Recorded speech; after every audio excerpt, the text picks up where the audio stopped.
Hey YouTube, this is the Robinhood Investor. Hope you had a great day of trading. As always, I really appreciate your support. So if you like this video, give it a thumbs up. And if you want to learn about investing, subscribe to this channel.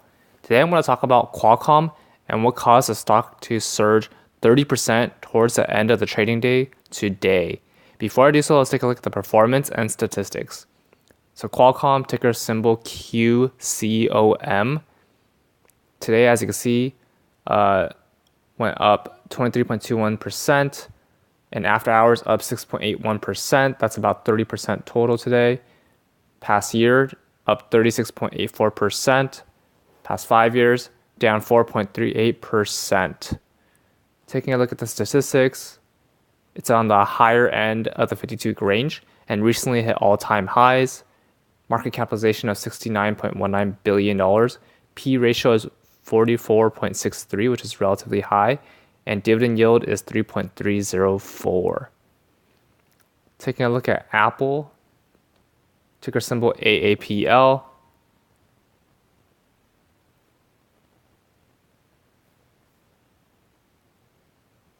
Past year up 12.7%. Past 5 years up 166.79%. Market capitalization is $942.32 billion. P ratio is 16.386, and dividend yield is 1.2.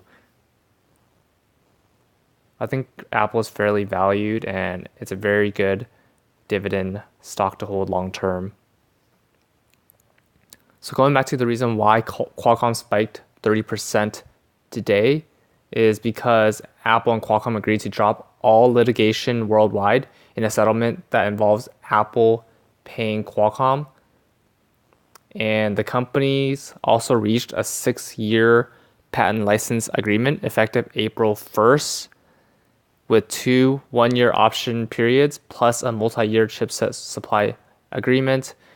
This is a very positive news because this has been an ongoing legal battle that's been taking a lot of expenses and doesn't add value to either parties, both Apple and Qualcomm. And in a filing related to the agreement, Qualcomm reveals that it expects incremental earnings per share of about $2 as product shipments ramp. So overall, this is very positive news for both Qualcomm and Apple. And of course, Qualcomm spiked 30% because of this, versus Apple, it didn't really move much from this news. That's all for this video. What are your thoughts on Qualcomm and Apple? Comment down below. Remember to use my referral links below, and both of us get $20 for using personal capital or free stock for using Robinhood. If you like this video, give it a thumbs up, and if you want to learn about investing, subscribe to this channel. See you in the next video.